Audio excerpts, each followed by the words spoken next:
Selamat pagi pemirsa. Pengenaan tarif timbal balik atau resiprokal dagang sebesar 32% oleh Amerika Serikat kepada Indonesia mengisyaratkan tantangan serius dalam tatanan perdagangan global yang semakin proteksionis. Besaran tarif itu akan semakin membengkak kalau tarif tambahan 10% bagi anggota blok ekonomi BRICS juga diberlakukan untuk Indonesia. Indonesia perlu bersikap tegas namun bijaksana dalam merespons dengan tetap menjaga hubungan baik sambil memperkuat fondasi industri dan melakukan diversifikasi pasar. Pemirsa, inilah editorial Media Indonesia di seri ini Kamis 10 Juli 2025 dengan tema Bukan Bangsa Pelanduk bersama saya Leonard Samosir. Dan Anda juga bisa menyatakan pendapat Anda nanti dengan menelepon nomor 021-583-9900. Dan pemirsa, pagi ini telah hadir bersama saya anggota Dewan Redaksi Media Group, Ade Alawi. Kang Ade, selamat pagi. Pagi, Leo. Sehat-sehat, Kang? Alhamdulillah sehat. Suka beli barang impor dari Amerika? Ini pertanyaan besar karena ketika diterapkan tarif 32%, banyak orang yang bertanya, mungkin kita kurang ya menerjemahkan kepada masyarakat, artinya apa itu? Nah, kalau kita lihat editorial judulnya dibilang bukan bangsa pelanduk, memangnya Indonesia pelanduk gitu? Bagaimana Kang Ade? Ya, Indonesia ini adalah negara besar ya, negara besar, kita mempunyai resources, kemudian juga kita mempunyai orang-orang pintar. Dan sekarang kalau kita lihat di kabinet, kemudian juga para utusan khusus atau penasihat ekonomi Prabowo juga cukup banyak. Jadi sebenarnya kita punya waktu 90 hari sejak April lalu Presiden Trump mengatakan bahwa Indonesia akan diberlakukan tarif 3 bulan impor 32%. Yeah. Tetapi rentang waktu 90 hari ini sepertinya tidak terjadi apa-apa. Dan kemudian Presiden Trump menyampaikan surat kepada Prabowo bahwa Indonesia akan dikenakan tarif 32%. Ya, ini saya kira bukan main-main, dan ini mungkin akan menjadi pukulan telak ya bagi ekonomi Indonesia. Dan kita akan kehilangan kinerja ekspor kita itu sekitar 104 triliun ya menurut Celios. Kemudian output secara nasional maka kita akan kehilangan nilai sekitar 164 triliun. Ini tentu saja tidak bisa kita anggap enteng ya. Dan sebenarnya Indonesia bukan tidak ada upaya ya, tetapi berbagai upaya, misalnya kita rela untuk dibanjiri dengan produk dari Amerika, gandum kemudian dan sebagainya, kemudian juga perjanjian minyak, kemudian juga impor minyak dari Amerika misalnya. Tapi ini sepertinya tidak membuat Trump ini berubah ya. Tetap kita dikenakan 32%. Nah, jadi menurut saya ini harus dievaluasi lagi tim negosiasi kita ini. Apa yang mereka kerjakan seperti itu? Harus dievaluasi atau memang sebetulnya negosiasi ini bukan soal tarif dagang. Ada yang mengatakan begitu kepada saya, Kang Ade, bahwa sebetulnya yang dilakukan Donald Trump adalah untuk memaksa negara-negara mitra dagang Amerika Serikat, termasuk Indonesia, untuk mengevaluasi hubungannya dengan satu negara lain yang saat ini sedang berperang dagang dengan Amerika, yaitu Tiongkok. Benar begitu apa enggak? Kita akan bahas, dan pemirsa, inilah editorial Media Indonesia untuk hari ini, Kamis 10 Juli 2025, Bukan Bangsa Pelanduk.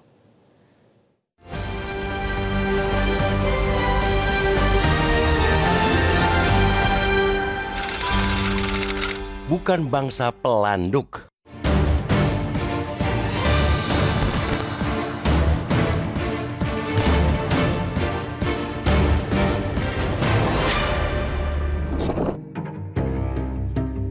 Pengenaan tarif timbal balik dagang sebesar 32% oleh Amerika Serikat terhadap Indonesia mengisyaratkan tantangan serius dalam tatanan perdagangan global yang semakin proteksionistis. Besaran tarif itu akan semakin membengkak jika tarif tambahan 10% bagi anggota blok ekonomi BRICS juga diberlakukan untuk Indonesia.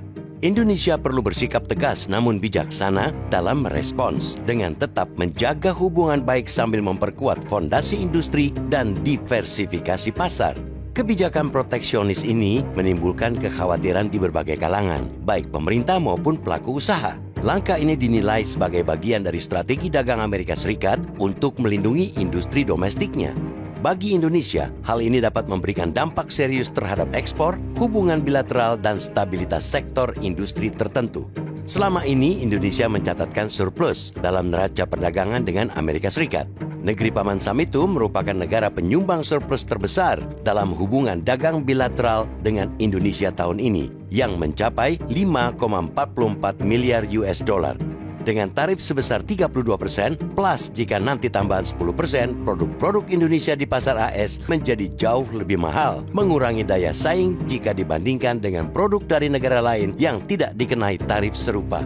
Kinerja ekspor produk dalam negeri untuk pasar Amerika bisa makin lesu.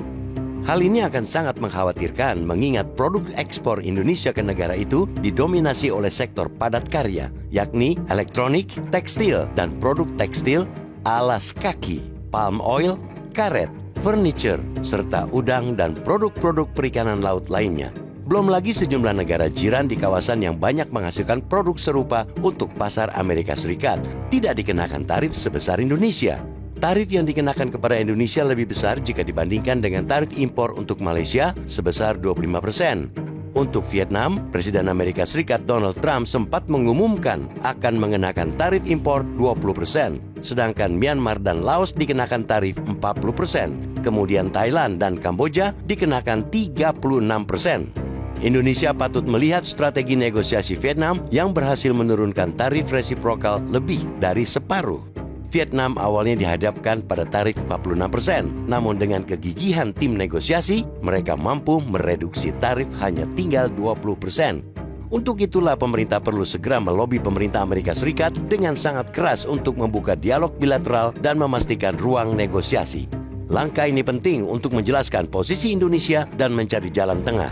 Jangan sampai upaya ini kembali tidak menghasilkan perubahan apapun, seperti ketika negosiasi tahap pertama. Namun tentu negosiasi yang dijalankan tetap harus mengutamakan kepentingan nasional. Selain terus mengupayakan negosiasi dengan Amerika, penguatan diversifikasi pasar ekspor juga menjadi penting dilakukan untuk mengurangi dampak negatif dari kebijakan perang dagang ini. Perkuat hubungan ekonomi dengan negara di luar AS, baik itu dengan BRICS, Uni Eropa, maupun negara-negara Timur Tengah. Kemandirian ekonomi dan diplomasi perdagangan yang kuat akan menjadi kunci dalam menghadapi tekanan eksternal semacam ini. Pasalnya, pengenaan tarif kali ini bukan sekadar persoalan menyeimbangkan neraca perdagangan, melainkan juga terkait dengan persaingan geopolitik yang lebih besar. Jika Indonesia sampai terseret terlalu dalam tanpa kemandirian sikap dan ekonomi, bisa saja negeri ini menjadi korban sampingan dari perang dagang dua blok ekonomi terbesar di dunia. Jangan sampai kita menjadi pelanduk di tengah perang dagang yang terus berkecamuk.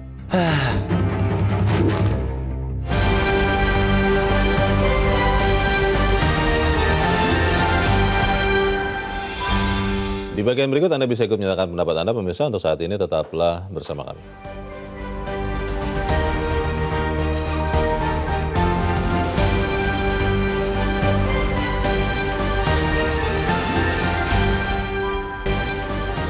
Media Indonesia mengajak Anda untuk mengakses fitur premium e-paper.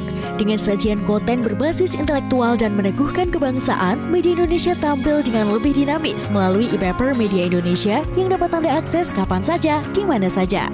Caranya mudah, download aplikasi Media Indonesia di Android atau ketik link e-paper.mediaindonesia.com atau bisa scan QR code pada layar kaca Anda. Klik tab e-paper di bagian samping layar tablet Anda, daftarkan data diri, serta pilih paket berlangganan e-paper Media Indonesia sesuai dengan kebutuhan Anda. Nikmati juga bonus spesial tambahan 4 halaman rubrik fokus setiap hari. Semua bisa Anda dapatkan hanya di e-paper Media Indonesia. Untuk informasi lebih lanjut, hubungi customer service di nomor 0811 1201 2018 atau kunjungi media sosial @Media Indonesia. Media Indonesia, referensi bangsa. Kita akan mendengarkan dulu pendapat dari pemirsa Metro TV, Kang Ade. Kali ini dari Cirebon, Jawa Barat, ada Ibu Indra. Bu Indra, selamat pagi. Selamat pagi Bung Leonard Samosir dan Bung Ade Alawi. Assalamualaikum warahmatullahi wabarakatuh. Metro TV. Waalaikumsalam, Bu Indra. Bagaimana Bu? Ini pendapat Ibu singkat padat saja, silakan Bu. Iya, kita dikatakan pelanduk perang dagangnya kan antara Amerika dan Cina ya. Yeah. Nah, tapi kita pelanduk itu binatang cerdik loh, Bung Leo. Yeah. Jadi kita juga harus cerdik meniru katakanlah Vietnam misal. Vietnam kan membebaskan barang-barang Amerika itu. tarif masuknya 0. Nah, apakah kita tidak bisa meniru begitu? Karena tadi saya lihat awal juga Bung Ade, apakah suka membeli barang-barang impor dari Amerika? Ya, iya. Kita menawarkan berapa miliar dolar itu, tapi Amerika bergeming. Coba kalau dicoba demikian, kita bisa meniru yang berlaku cerdik. Apakah itu tidak bisa gitu? Terima kasih. Assalamualaikum warahmatullahi wabarakatuh. Waalaikumsalam warahmatullahi wabarakatuh. Terima kasih Bu Indra dari Cirebon, Jawa Barat untuk pendapat Anda. Selamat pagi Bu. Contoh Vietnam, saya tangkap benang merahnya itu. Vietnam betul sih, kalau kita lihat kan tadinya lebih tinggi dari Indonesia ya, 46%. Sekarang jadi 20%. Artinya kalau saya berpikir yang diusulkan Bu Indra, Kang Ade, tiru saja yang dilakukan Vietnam. Bagaimana? Ya, kita terlambat tampaknya yang melakukan negosiasi dan memberikan bobot terhadap negosiasi itu. Tapi gini, Leo, patut diketahui bahwa perang dagang ini tidak semata-mata ekonomi, ansih ya, tidak semata-mata ekonomi, tetapi juga politik ya. Barangkali ada kekhawatiran juga dari Trump itu sendiri dengan merapatnya Indonesia ke BRIC, kemudian juga dengan harmonisnya hubungan Indonesia dengan Tiongkok misalnya. Ini juga patut menjadi catatan juga. Artinya segala upaya mesti kita lakukan ya. Selain kita memberikan penambahan bagaimana produk impor Amerika kita tambahkan, misalnya gandum, kemudian juga sektor energi misalnya. Tetapi yang lain secara politik juga saya kira mesti ada sebuah pembicaraan serius ya. Tetapi yang paling penting menurut saya, jika tim negosiasi yang dipimpin oleh Erlangga Hartarto ini gagal, sebaiknya Presiden Prabowo langsung berbicara dengan Presiden Trump. Karena sebagaimana kita ketahui bahwa Pak Prabowo sendiri pernah mengatakan bahwa Indonesia akan memberikan investasi, kemudian juga akan memberikan penambahan produk impor Amerika ke Indonesia itu sekitar 511 triliun ya. Itu kan angka yang luar biasa ya. Jadi menurut saya kita masih ada waktu dan kita tidak boleh membiarkan pemberlakuan tarif ini terjadi 32% per 1 Agustus. Jika ini terjadi, ini merupakan musibah nasional yang akan terjadi. Di mana musibah nasionalnya? Dan ini akan terjadi, produk-produk impor kita akan mahal di Amerika dan kita tidak bisa berkompetisi di sana. Kita akan kalah dengan barang Vietnam, kita akan kalah dengan barang Malaysia di Amerika nantinya. Dan berdampak pada sektor ketenagakerjaan kita. Akan terjadi barrier PHK. Karena produk-produk yang diekspor ke Amerika itu sebagian besar ada produk-produk yang bersifat padat karya. Seperti tekstil, kemudian alas kaki, furniture, dan sebagainya. Kemudian juga perikanan juga, produk-produk perikanan. Jadi ini tidak bisa kita biarkan. Baik, kemarin saya bertanya kepada Asosiasi Tekstil, Asosiasi Pertekstilan Indonesia dalam program Metro Hari ini. Dan Pak Danang itu mengatakan, Direktur Eksekutifnya, bahwa bisa sih barang-barang yang diekspor ke Amerika dijual ke Indonesia, asal pemerintah menjaga supaya barang-barang impor dari Cina, dari beberapa negara lain yang jauh lebih murah, itu tidak membanjiri Indonesia. Strategi itu kira-kira bisa tidak dilakukan? Ya, bisa dilakukan hal itu. Tetapi yang paling penting adalah kita harus mencari keseimbangan baru ya. Bagaimana keseimbangan baru dengan perdagangan antara Indonesia dengan Amerika ini terjadi. Keseimbangan baru itu adalah terjadi win-win solution. Nah, win solution ini menurut saya harus kita tawarkan, dan ini harus diberikan garansi oleh Presiden Prabowo. Kita lihat ada waktu 90 hari sejak 1 April bagaimana Trump mengobarkan perang dagang, termasuk juga pemberlakuan tarif impor ya. Nah, termasuk Indonesia. Waktu 90 hari ini kan harusnya kan betul-betul dimanfaatkan untuk Indonesia oleh Indonesia, bagaimana memperkuat negosiasi. Apa saja tawaran dari pihak Indonesia yang bisa meyakinkan Presiden Trump. Ini kan sepertinya terputus ya antara barangkali tim dari Amerika sendiri dengan Presiden Trump. Dari sisi di level bawah sudah banyak tawaran-tawaran dari Indonesia, tetapi ini kemudian tidak mengubah sikap Trump yang tetap menetapkan tarif 32% kepada Indonesia. Berarti dalam hal ini mungkin tadi Kang Ade mengatakan ini tidak hanya murni ekonomi. Artinya kalau dalam bayangan saya, Kementerian Luar Negeri sebagai punggawa diplomasi Indonesia harusnya juga mulai mengevaluasi kembali apa yang terjadi dan mendampingi Menko Perekonomian yang menjadi ujung tombak tim negosiasi kita. Ya, kalau kita lihat dari tim negosiasi ini memang dari berbagai latar belakang ya, banyak ahli-ahli di situ. Tetapi ini menurut saya mesti kita lihat lagi proposal baru seperti apa ketika Trump menyampaikan surat kepada Presiden Prabowo. Nah, ini rentang waktu sampai 1 Agustus, sebelum 1 Agustus. Ini mesti kita lihat lagi. Kalau misalnya tim negosiasinya katakanlah tidak cakap atau tidak memenuhi kualifikasi, katakanlah bagaimana melihat perang dagang ini dalam bingkai politik, dalam bingkai hubungan luar negeri, dalam aspek geopolitik misalnya. Ini perlu kita perkuat lagi tim negosiasi itu. Tetapi yang paling penting adalah Indonesia harus memberikan garansi kepada Amerika, kepada Presiden Trump bahwa kita akan menjamin hubungan perdagangan yang win-win solution, yang ada sama-sama simbiosis mutualisme. Ya. Dan juga dengan porsi yang sama dianggap seimbang lah ya. Iya, betul. Kalau begitu saya berpikir begini Kang Ade, ini tidak cukup tim negosiasi kelihatannya. Tidak bisa hanya seorang Menko Perekonomian yang didampingi oleh saya tidak tahu ada menteri lain atau tidak ya di situ ya. Karena belakangan kan akhirnya Pak Erlangga sendiri. Kelihatannya harus seorang Presiden Prabowo. Karena surat dari Presiden Amerika Donald Trump ditujukan kepada Presiden Prabowo. Ya. Logika saya harusnya Presiden Prabowo yang menjawab surat itu. Tapi tentunya harus dilengkapi dengan tawaran konkret yang lebih menarik tapi masuk akal untuk Amerika Serikat. Begitu bukan? Iya. Betul, jadi surat yang disampaikan oleh Donald Trump kepada Prabowo ini memang langsung ya, kemudian diunggah di media sosialnya. Dan ini harus dijawab oleh Presiden Prabowo.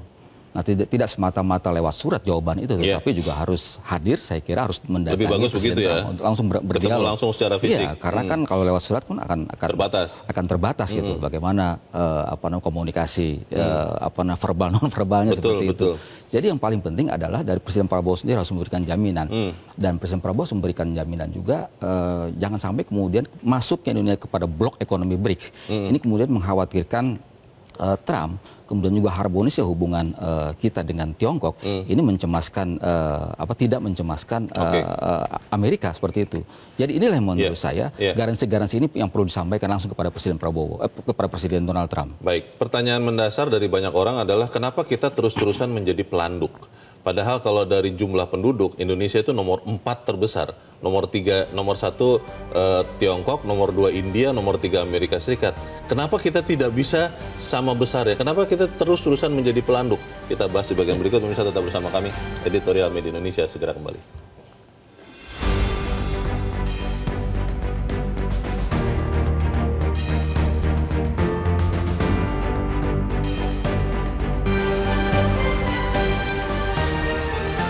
Terima kasih Anda masih bersama kami dan kita ada di bagian akhir diskusi kita pagi ini. Kang Ade, bagaimana kalaupun kita sekarang masih pelanduk, kita jadi pelanduk yang ototnya kuat begitu loh, supaya kemudian melawan gajah-gajah itu ya nggak kejepit-kejepit banget. Bagaimana Kang? Sebenarnya kalau kita lihat hewan pelanduk ini kan tidak buruk-buruk amat ya.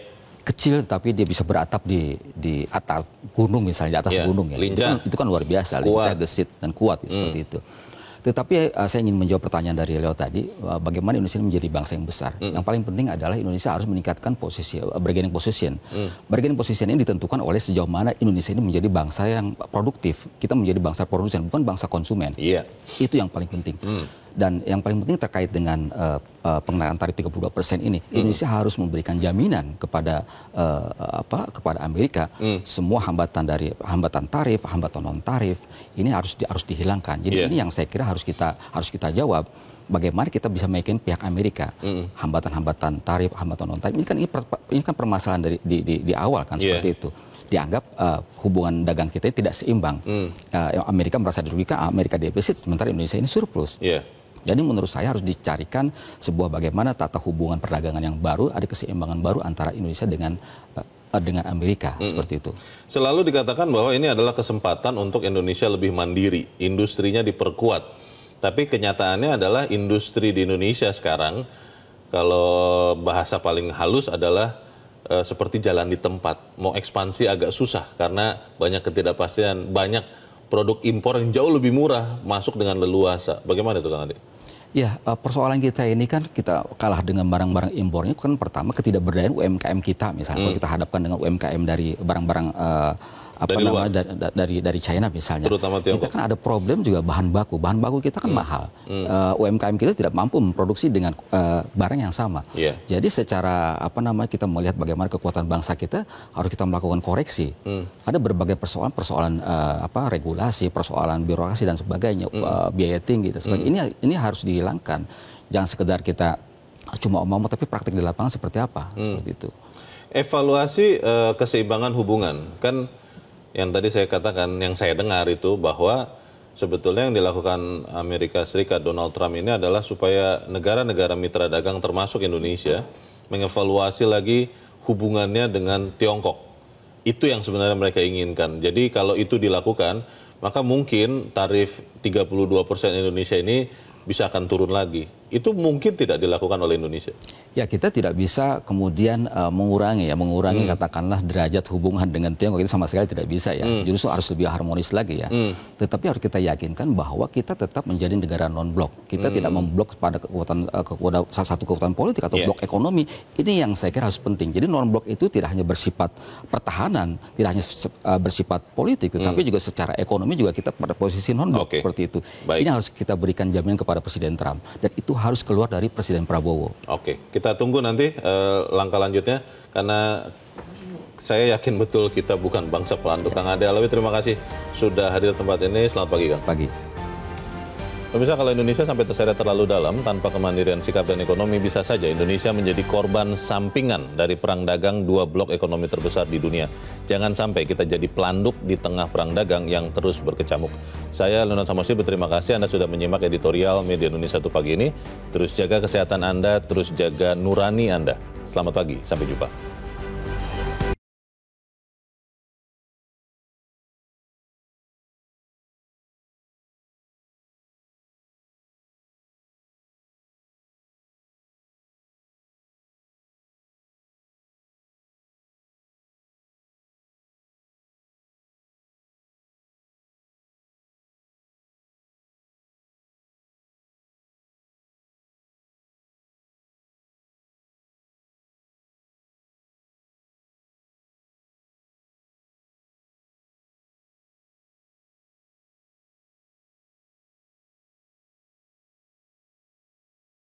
Jelajahi cara baru mendapatkan informasi. Download Metro TV Extend sekarang.